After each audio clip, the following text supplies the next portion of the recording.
स्वागत है आप सभी को हमारे इस YouTube चैनल दीक्षा क्लासेस स्टडी में। तो आज की इस क्लास में हम बात करने वाले Bihar board class 12 Hindi chapter number 4, जिस चैप्टर का नाम है अर्धनारीश्वर। इस पाठ का आज पूरा का पूरा सारांश समझेंगे। यूं कहे तो आज इस पाठ का पूरा हिंदी समझेंगे।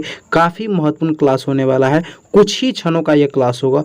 प्लीज़ आप सभी इस क्लास को ध्यान से देखेंगे। नए बच्चे जितने भी होंगे हमारे चैनल को सब्सक्राइब कर लेंगे। आइए क्लास पे चर्चा करते हैं। अर्धनारीश्वर पाठ क्या कहता है, इनके बारे में आज बहुत ही महत्वपूर्ण टॉपिक से चर्चा करते हैं। इससे पहले हम इस चैप्टर का लेखक के परिचय जान चुके थे, ठीक है। तो लेखक का परिचय नहीं देखे तो वीडियो के डिस्क्रिप्शन में आपको लिंक मिल जाएगा, वहाँ से जाकर आप सारे क्लास को देख सकते हैं, संपूर्ण हिंदी की क्लास को, ठीक है। तो देखिए क्या कह रहा है, राष्ट्र कवि दिनकर यानी रामधारी सिंह दिनकर अर्धनारीश्वर निबंध में, यानी इस जो निबंध है हमारा, यानी इस चैप्टर के निबंध में बताना क्या चाहते हैं, वो इसके माध्यम से बताते हैं कि नर नारी पूर्ण रूप से समान है। यानी जो नर मतलब हमारा पुरुष और नारी मतलब महिला, दोनों समान है एवं उनमें एक के गुण दूसरे के गुण के दोष नहीं हो सकते। हम कहते हैं ना कि यार एक ये गुण पाया जाता है, ये इसका दोष हो जाएगा कि यह महिलाएं में नहीं पाया जाता, ये पुरुष में पाया जाता तो पुरुष स्पेशल होता है, या कहते हैं कि महिला में ये चीज पाया जाता है तो महिला स्पेशल होता है। तो हमारे जो दिनकर जी है बताते कोई गुण दूसरे के गुण के लिए दोष नहीं साबित कर सकते, सभी एक समान है। क्या है? सभी एक समान है, पुरुष हो या महिला हो। आगे देखिए फिर इस चैप्टर में वो क्या कहते हैं, अर्थात नरों में नारियों के गुण आए तो इसमें उसकी मर्यादा हीन नहीं होती बल्कि उनकी पूर्णता में वृद्धि होती है। अर्थात अगर नरों में नारियों का, यानी नरों मतलब क्या, पुरुषों में अगर नारियों यानी महिलाओं के गुण आते हैं तो उनकी मर्यादा हीन नहीं होती। हम लोग कहते हैं यार देखो ना, ये हम लोग यूं कहे तो एक, अगर आप बिहारी होंगे तो उस लफ्ज को समझेंगे। कहते हैं ना कि यार देखो ना, ये यानी पूरा लड़की वाला इसका आदत हो गया है, एकदम से लड़की की तरह करता रहता है, तो ऐसे व्यक्ति को हम मर्यादाहीन कहते हैं कि इसका मर्यादा खो गया। तो ऐसा नहीं कहना चाहिए, बल्कि उसके पूर्णता में वृद्धि होती है, यानी उसके जो पूर्ण रूप से वो है ही, एक तो पुरुष है ही और साथ में महिला के गुण उसके अंदर आ रहा है, तो उसके पूर्णता में वृद्धि होती है। यही हमारे दिनकर जी बता रहे हैं। आगे देखिए फिर दिनकर जी कहते हैं, दिनकर को यह रूप कहीं देखने को नहीं मिलता है इसलिए वे सुबद्ध है। कहने का मतलब समझिएगा, यानी जो महिला और पुरुष में जो हमारे समाज में भिन्नता पाया जा रहा है, एकता कहीं पर देखने को दिनकर जी को नहीं मिलता, भिन्नता ही हमेशा देखने को मिलती है। इसलिए आश्चर्यचकित है हमारे दिनकर जी, और वो सुबद्ध होकर कह रहे यार क्या हो रहा है हमारे ये जो धरती पे, ये क्या हो रहा है, नारी में भेदभाव पाया जा रहा है, पुरुष में भेदभाव पाया जा रहा है। यही वो अपने बातों में बताना चाहते हैं अपने निबंध में। आगे देखिए कह रहा है, उनका मानना है कि संसार में वे सर्वत्र पुरुष और स्त्री है। वे कहते हैं कि नारी समझती है कि पुरुष के गुण सीखने से उनकी नारी तो बट्टा लगेगा। देखिए इसको समझिएगा थोड़ा सा, ये हर एक पॉइंट समझने वाला है क्योंकि हम इस चैप्टर को समझ रहे हैं। यानी अगर आप चैप्टर पढ़िएगा तो काफी समय लगेगा, तब जाकर आपको समझ में आता है। और हम सारांश समझ लेते हैं, इसका मतलब क्या कि इस चैप्टर में जितने भी महत्वपूर्ण टॉपिक है उन सारे टॉपिक को समझ लेते हैं। तो इनका मानना यानी दिनकर जी का मानना है कि संसार में सर्वत्र पुरुष और स्त्री, यानी हर जगह पे पाया जाता है पुरुष भी और स्त्री भी। वे कहते हैं कि नारी समझते हैं कि अगर हम पुरुष के गुण सीख लेते हैं तो उनकी नारीत्व की बट्टा लगेगा। कहने का मतलब उनकी नारीत्व है जो खत्म हो जाएगा, वो ऐसा वो बहुत सारे महिला सोचती है। तो ऐसा नहीं सोचना चाहिए, हमारे दिनकर जी बताते हैं। कहते इस प्रकार पुरुष समझता है कि स्त्री योचित गुण अपनाकर वह शतरैन हो जाएगी। इस विभाजन से दिनकर दुखी है। कहने का मतलब देखिए, जैसे नारी सोच रही थी कि जैसे हम पुरुष के गुण सीख लेंगे तो हम बट्टा लगेगा, कहने का मतलब हमें लोग दूसरे नजरों से देखेगा, कहेगा ये देखो मर्दा यानी मर्दों वाले काम करते, इस प्रकार से बोलेगा। और यही बात पुरुष भी सोचते हैं कि अगर हम यह चीज नारी के गुण को सीख लेंगे, स्त्रीयोचित कहकर लोग बुलाएंगे, अपनाएंगे, कहेंगे, तो ये दोनों अपने में विभाजन किए हुए। और इस बात से दिनकर जी काफी दुख है। कहते हैं नहीं, ऐसा नहीं करना चाहिए। क्यों नहीं? क्योंकि नारी और पुरुष दोनों समान है। दिनकर जी बता रहे हैं अपने अर्धनारीश्वर निबंध में।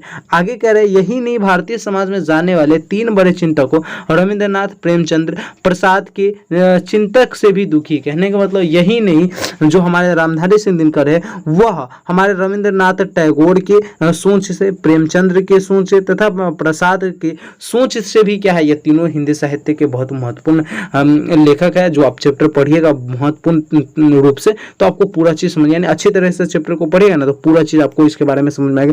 क्यों दुखी, यानी इनके सोच से भी वह क्या है, हमारे रामधारी सिंह का चिंतक है, यानी बहुत ज्यादा दुखी है। करिए ये इतने बेहतर व्यक्ति होकर अगर पुरुष और महिला में ऐसा सोचते हैं तो फिर कैसे हमारा देश चलेगा, इसलिए वो ऐसा बोलते हैं। ठीक है, आगे देखिए कह रहा है, दिनकर मानते हैं कि यदि ईश्वर ने आपस में धूप और चांदनी का बंटवारा नहीं किया तो हम कौन होते हैं आपसी गुणों को बांटने वाले। दिनकर जी कहते हैं यदि ईश्वर ने आपस में धूप को और चांदनी को बंटवारा नहीं कर पाए तो हम कौन होते हैं जो आपसी गुणों में बंटवारा यानी बंटवारा कर देते, कहते कि ये पुरुष के काम है, ये महिला का काम है, ये ऐसे होगा वैसे होगा, ये सारे चीज करते। इसीलिए दिनकर जी बताने की कोशिश करते हैं।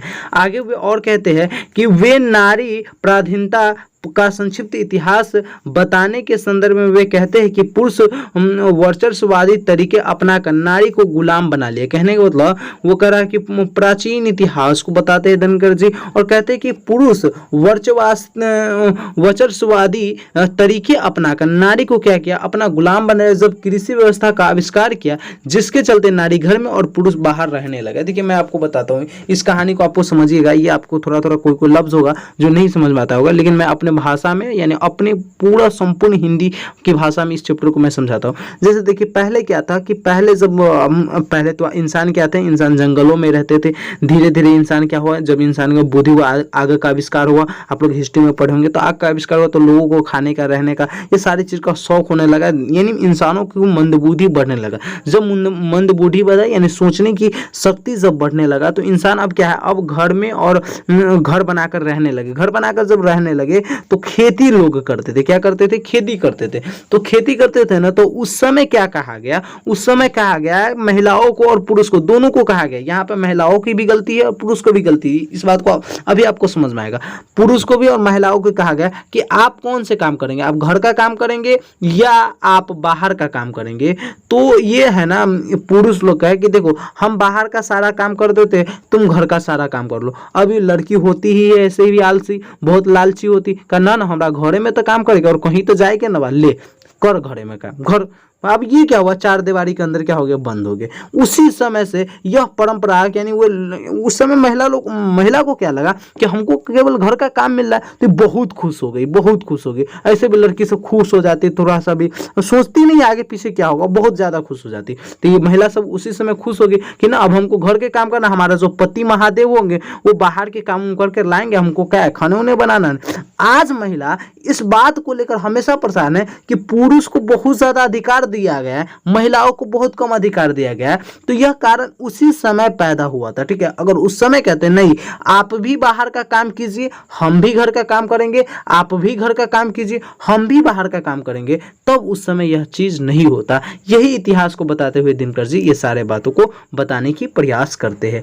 आगे फिर दिनकर जी कहते हैं यहां से जिंदगी दो टुकड़ों में बट गई, नारी पराधीन होकर अपने समस्त मूल्य भूल गई, अपने अस्तित्व का अधिकारिणी भी नहीं रही। उसे यह लगने लगा कि मेरा अस्तित्व पुरुष को होने से, कहने का मतलब जब महिलाएं चार दीवार के अंदर बंद हो गई तो वह अपना अस्तित्व तक भूल गई। वह ऐसा सोचने लग रही थी कि मेरा जो अस्तित्व है ना वह पुरुष के होने से, अगर पुरुष नहीं रहता तो मेरा अस्तित्व नहीं रहता, जबकि ऐसा नहीं था। यह महिलाओं के अंदर एक गलत विचारधारा बैठ गया। क्यों बैठ गया, क्योंकि वह चार दीवारी के अंदर रह रह कर पागल बन गई थी। समझ में आ रहा है ना। हाँ, आगे देखिए आगे क्या हुआ।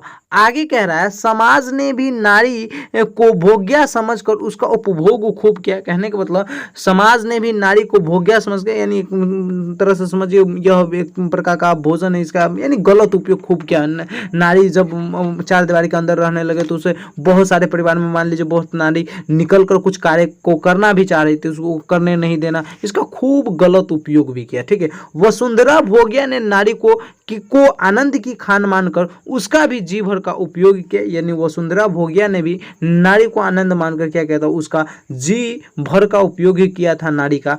आगे फिर कह रहा है कि दिनकर मानते हैं कि नर और नारी एक ही द्रव्य की दली दो प्रतिभाएं हैं, जिसे भी पुरुष अपना कर्म क्षेत्र मानता है वह नारी को भी कर्म क्षेत्र है। कहने का मतलब दिनकर ऐसा मानते हैं कि नर और नारी एक ही द्रव्य की दली दो प्रतिभाएं हैं, जिसे भी पुरुष अपना कर्म क्षेत्र मानता है वह नारी का भी कर्म क्षेत्र, यानी जो पुरुष अपना मानता है कि यह मेरा कर्म क्षेत्र है वही नारी का भी कर्म क्षेत्र है। यानी दिनकर यह बताना चाहते हैं मुख्य रूप से कि जो नारी और पुरुष में भेदभाव किए जाते हैं नर और नारी में, यह नहीं किया जाना चाहिए। देखिए लास्ट में दिनकर जी बताते हैं अतः अर्धनारीश्वर केवल इस बात का प्रतीक नहीं है कि नारी और नर जब तक अलग है तब तक दोनों अधूरे। कहने का मतलब यह जो अर्धनारीश्वर पाठ है यह नहीं बताना चाह रहा है कि नर और नारी जब तक अलग है तब तक दोनों अधूरे हैं, ऐसा भी यह नहीं बताना चाहते, बल्कि इस बात का भी है कि जिस पुरुष में नारीत्व की ज्योति जगे, यानी जिस पुरुष के अंदर नारीत्व की ज्योति, कहने का मतलब नारीत्व के गुण आ जाए, बल्कि यह है कि प्रत्येक नारी में भी पुरुष के स्पष्ट आभास हो। कहने का मतलब पुरुष का गुण नारी में रहना चाहिए, नारी का गुण पुरुष में रहना चाहिए, तब जाकर हमारा जीवन क्या होगा, आसान होगा। और इस चैप्टर के माध्यम से दिनकर जी मुख्य रूप से यही बताना चाहते थे कि जो नारी है और जो नर है इसमें हमें भेदभाव नहीं करना चाहिए, दोनों समान है, दोनों का जीने का अधिकार उतना ही है जितना एक महिला का अधिकार है जीने का, एक पुरुष का भी उतना ही अधिकार है, एक पुरुष का जितना अधिकार है जीने का उतना ही एक महिला का भी अधिकार है जीने का। तो मुख्य रूप से समझिए तो इस चैप्टर में ये था। बाकी अगर इस चैप्टर को बहुत ही विस्तार से समझना है तो आप इस चैप्टर को यानी अर्धनारीश्वर चैप्टर को आप अपने बुक में उल्टाकर पढ़िए, समझिए, उनसे बहुत सारे ऑब्जेक्टिव क्वेश्चन में निकलेंगे, उन सारे ऑब्जेक्टिव सब्जेक्टिव क्वेश्चन को बनाइए। बाकी अगले क्लास में हम क्या बात करेंगे, क्योंकि इससे पहले वाले क्लास में हम बात कर लिए थे लेखक परिचय यानी रामधारी सिंह दिनकर का परिचय जान लिए थे, और आज की क्लास में हमने अर्धनारीश्वर को पढ़ लिया। तो अब हमें क्या पढ़ना है, अब हमें पुनः से ऑब्जेक्टिव क्वेश्चन इस चैप्टर का पढ़ना है। उसके बाद लास्ट में हम सब्जेक्टिव क्वेश्चन पढ़कर इस चैप्टर को भी क्या कर देंगे, बाय बाय कर देंगे। तो फिर मिलते हैं अगले क्लास में, जब तक के लिए जय हिंद जय भारत।